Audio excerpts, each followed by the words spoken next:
Afternoon. First of all, just talk a little bit about the Saturday night. Huge win for our guys. I thought, Pitt, a lot of respect for that team and a really good football team, particularly defensively. One of the best defenses that we've played against. As I mentioned, 2020, a lot of those same guys played back then in 2020, and we didn't do anything offensively. And, it was still hard Saturday night, but we were able to, get a few enough big plays in there to score some points and to move the ball, you can go back and look at what Pitt did this year against Tennessee, the number one offense in the country, and basically Tennessee had 24 points at the end of regulation. We had 17. I mean, it's very comparable, I think. Ended up going to overtime against them, and really how they've played everybody. We got Wake Forest this week. I went back and watched the Wake Forest offense, which is an outstanding offense against Pitt in that championship game last year. We had more yards than Wake Forest did against that same defense as well in that ACC championship game. And Sam, ended up throwing 4 picks in that championship game last year. It's a tough defense to go against. Really proud of our defense. I think our defense has a great defensive game plan they had going into that game. We had 2 sacks. It felt like we had more. You go back and watch it. We did pressure the quarterback quite often in that game, rattled him a lot. And I think that was huge for us. And then not giving up, the big plays that went for 6. I think we've been talking about that. That was another difference in that game. And their running back ended up having some yards, but I think we contained him for most of the day. I mean, there's 3 or 4 runs where he got out on us, but for most of the day, it was really hard, tough running for him. Yasir played an outstanding game. He's all over the field. Interception, sacking quarterback, just playing his tail off. And he's had a really, really good year. Really proud of the way he's been playing, and getting after it. So I think, obviously this week, Wake Forest, number 10 team in the country, coming to our stadium. Huge game for us. It's a great opportunity for our team to continue to try to play really good football, coming off 2 wins in a row in ACC play, and now being able to host one of the best teams in our league, and a top 10 team in the country. I think, hopefully we'll have a great crowd. We need to, if you don't have tickets, go out and get tickets. This is college football is best right here, coming in with the 10th ranked team. I think about home field advantage. I think about, when we went to Syracuse, what kind of advantage Syracuse had playing in that environment. I think about when we got to go to Clemson, what kind of environment that's going to be. It's definite home field advantage. We need to have that home field advantage here. We need to have the people come out and yell and be loud and crazy, and because it affects teams, it affects offenses. There's no question about it. In a hostile environment, so we need to really. If you don't have plans or you're on the fence whether or not to go, really need you to come out to this game. I think a lot of respect for Wake Forest. Coach Clawson's done an unbelievable job there. They've had Sam Hartman, I feel like, now for 5 or 6 years. I think he's still got another year, incredibly. But he's a great player, runs that offense to a T. The slow read with the running back, and then, the RPOs off of that. They have outstanding receivers. The guys they have linked out there, they can catch the football. They make a lot of contested catches. Go back and watch the film. It's incredible, the contested catches they make. And they have faith in each other. I think they're real confident in that. And defensively, they got a new defense coordinator this year, doing a really good job on defense. Keeping guys out of the end zone. I think that's probably the biggest thing that I've seen on film this year for the Wake team. Teams that move the ball a little bit between the 20s. When you get down, it's a little bit harder to score. So I think that's certainly a game thing that we have to do game planning wise, is try to find ways to get in the end zone. Want to score touchdowns. And I think it's a great opportunity for us, and excited about playing these guys this week, and looking forward to it. Scott, you mentioned the slow read and that. What's the key for a defense going against that? Man, that's a good question. It's it's hard to contain it. You don't want to get out of your gaps. You get out of your gaps, he hands the ball off, and the running back finds the open hole. It's very unique. It's something you don't play against this. I don't know many teams at all in the country that are running this type of offense. And then Sam does such a great job of when to hand it, when to pull it. And then the receivers, it seems like they always have a good little route, whether it be a bender or, a vertical route. And it just keeps pressure on you. So I think, you got to stay in your gaps. You got to be able to continue. You got to pick and choose when to have pressure and to bring pressure. It's very difficult to defend. It's go back. I think the least amount of points they scored is 31 this year. A lot of times, I think every game but two over 40. So, you have to play tight coverage on the outside. The big thing in this is again not trying to give it the big play. I mean, those big plays can kill you. So, trying to make them drive the football again is something that we have to do. Scott, I'm curious as to what some of the decision-making was that went into kind of going back and forth with Doman, especially to start that second half. With some of it injury-based, performance-based, what kind of went behind those decisions to kind of Yeah, I think, Malik was still getting checked out at halftime. So when we came back out, Malik wasn't cleared yet, so Brock was going to go. They're still checking Malik out. And then really probably the second play, they came to me and said, all right, he's good to go. But we just, kept Brock out there, for a few more plays, finished it. And then that's when Malik came back out. And I think his helmet may have came off at some point. We put Brock in. He got hit early in the first half and got a little woozy, and Brock comes in. So it was really based on a little bit of both, but based on Malik's injury, and then Brock was in there, we just left him in, and then we'd put Malik back in. So again, we got a lot of confidence in both players. I thought they both made plays for us. A big time throw Brock had on the third down the sideline, and again, it'll take both of them, as we finish out this season. Scott, maybe put a little humility behind, but the defensive improvement corresponds with when you said you were going to have a little more input into the defense. You feel like that has been a factor, and if so, how? Yeah, I think we just looking at the whole overall situation there, and just trying to, as Ian, I've mentioned this the last few weeks. Just here's some things that maybe I would try to attack that with in this certain look. So maybe don't do that. Let's give up this and not that. I think that's the big thing. If you go back the last 2 weeks, it's really those big plays. I mean, I think that's really what it comes down to. And we talked about this earlier. Our defense has been getting great pressure. I mean, number one in the conference in sacks. I mean, we're at 25 maybe right now. Right at the halfway point, close to the halfway. I mean, that's outstanding. It was just those over the top plays, and it really has just been that. Thinking about ways how we can keep a post player back there or a safety back, guys on top, make teams drive the ball. I think our guys have really done a really good job with that. You think about what Griffin's been able to do in the back end. He's got 2 picks in the last 2 games. Has been outstanding. He's been back there, and we haven't given him at that big pass play that kind of breaks your back. So I think our coach has done a really nice job the last 3 weeks on that side of the ball, and our players have bought into it. So, I just think, we've had a good plan as we've had that last 2 weeks. Scott, Wake traditionally hadn't been a great football team, but Clawson has done more than most of the coaches they've had there. Just from your observation of watching what he's done, what's their identity, and how are they able to do what they're able to do? Yeah, well, they've been running this offense now quite some time. I don't know how many years, but it's over 6 years, 7 years they've been doing this. And it's different. It's unique. It's hard to defend, and you got a week to prepare for it. I think that's really helped them. I think if you think about over the last 6-7 years, they've won a lot of games by scoring a lot of points. With that offense, they've had really good quarterback play.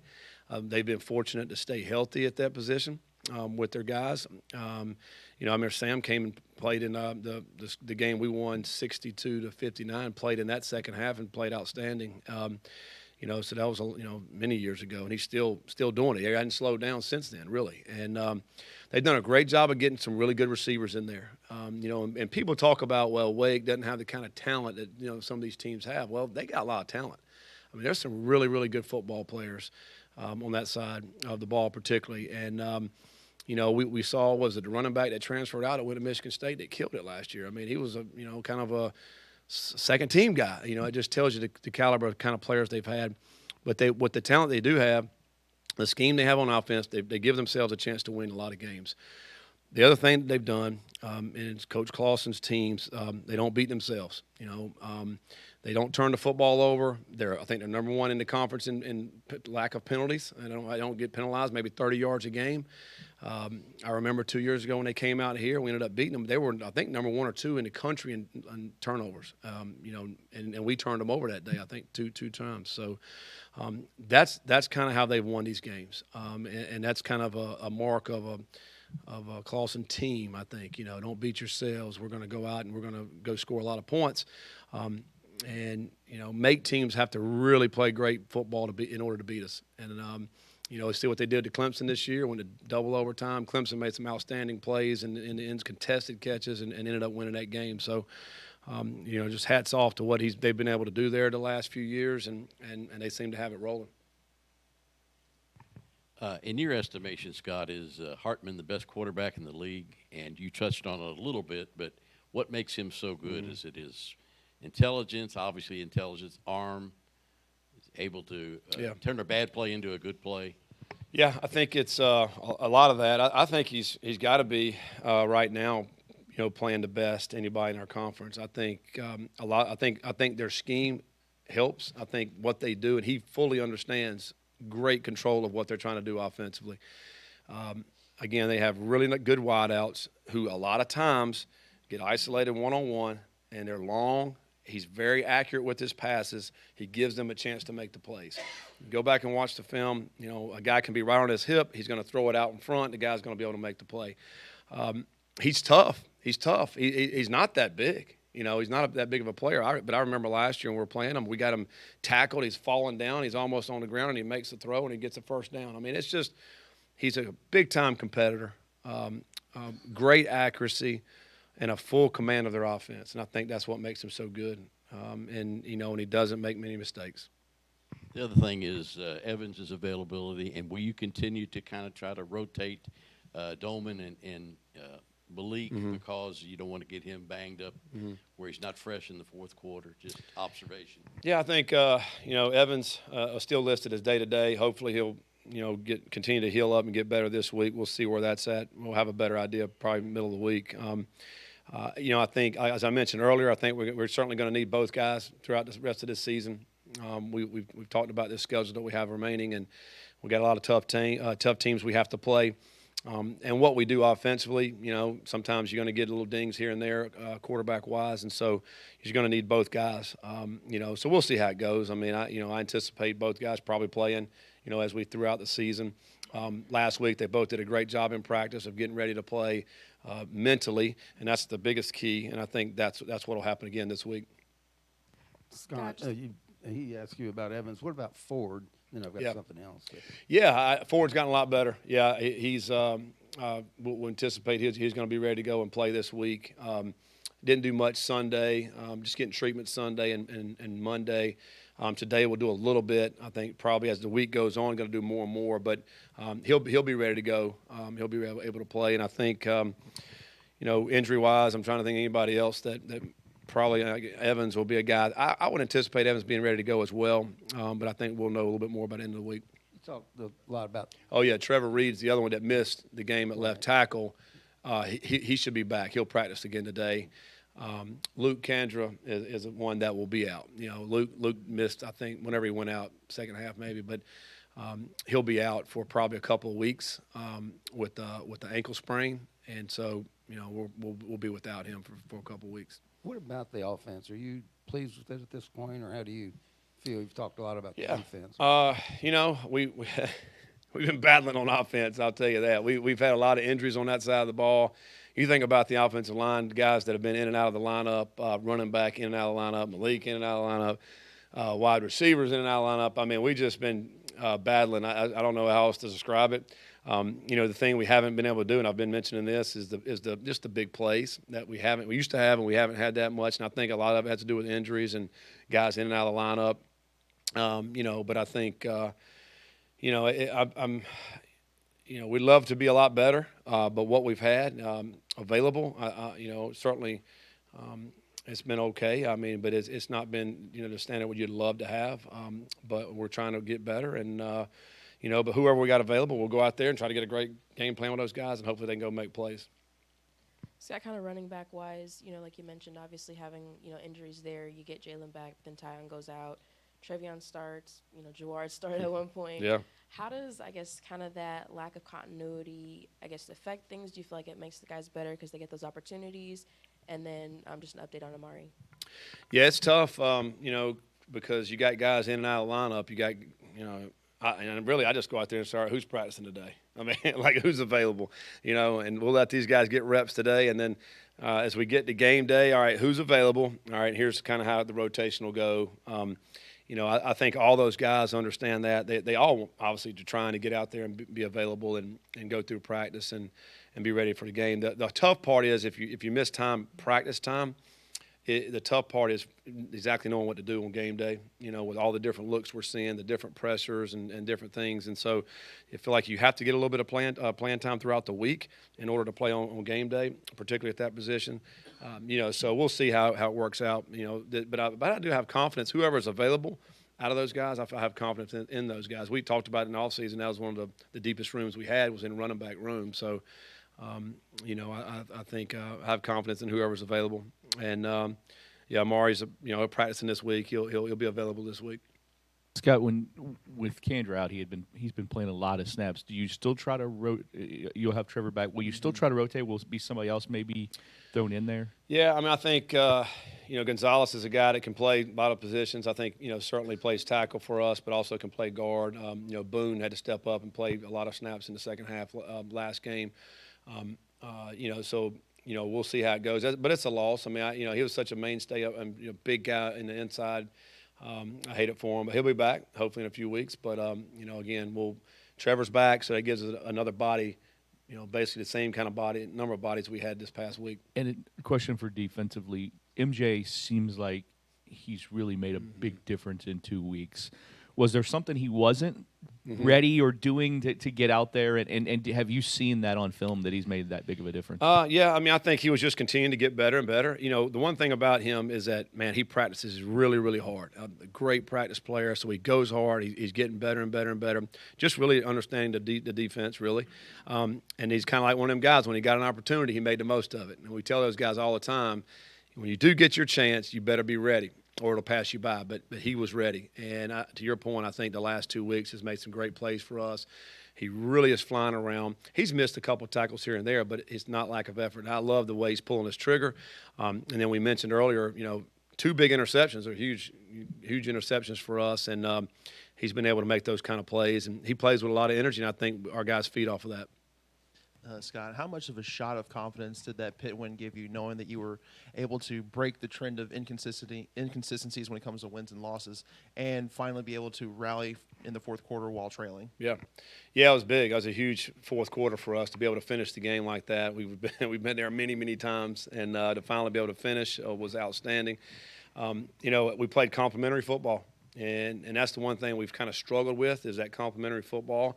We got to stop on defense, and then all of a sudden the offense goes down, and we get 3 points, and then it makes it a 7-point, which obviously feel a little bit better, and then we go down and we stop them again, and then with the sack fumble, and now you get a touchdown. Now we're up 14, and now I'm feeling really good, and so it was great complementary football in that game against a really good football team, and we found a way to win it. And I think that's huge, and that's great confidence for our team. And I think we certainly it's something that we got to build off of, because a lot of these games, it comes down to the fourth quarter, it comes down to the end, and you have to be able to make those plays. So that it showed that we don't have quit in this team, and this team's going to continue to fight. We've done that, and now we found a way to win, which is obviously awesome. Scott, you may or may not be able to answer this question, but guys like Marshawn, I believe when you got here, he was a walk-on, and now he started for 3 years. How does that happen? That just doesn't seem. Yeah. Guy's not recruited, Yeah. and all of a sudden he's a 3-year starter. Yeah. At a Power 5 school. Yeah, it doesn't happen too often. You're right. I think sometimes guys get overlooked. I think he was a guy, maybe he's kind of a tweener. Is he a wide out? Is he a tight end? What is he? Where does he kind of fit? And when we came in here, I just saw a good athlete. you know, and I was like, man, let's try to find a way to put him on the field somewhere. And it just happened to be at the Y, H-back position for us. And he's excelled at that. And he's had a great career, you know, being able to do that. And then, you know, we've taken a lot of walk-ons in the past. I believe in that. I mean, I believe in guys that I don't care if you're a walk-on or a five-star to me. If you can come out and play and help our team, then we're going to find a way to play you. And, you know, I think about this weekend, you know, when Marshawn went out. Listen, he was a walk-on, played at Kentucky Days High School here in Louisville, and catches the game-winning touchdown. And, you know, didn't hesitate to call that play for him. He works his butt off, and he has for the last few years here. It just happened to do it under the lights. And, you know, just really proud of those guys. I think the one thing you can't measure is heart. I think, you know, and that's the one thing I think if we all could measure, find a way to measure that, you know, you never have to worry about work in your life because, you know, but you can't. Like you can't. You don't know what's right here. You know, I've seen so many talented guys that are highly rated players that get passed up by a guy maybe that wasn't even hardly recruited because they didn't have that ingredient that you need, and that's that grit and that toughness and the heart factor to continue to work every single day. Those guys that have a chip on their shoulder that work like that end up very, very successful on the football field but also off the field, and those guys are great examples of it. All right, thanks, guys.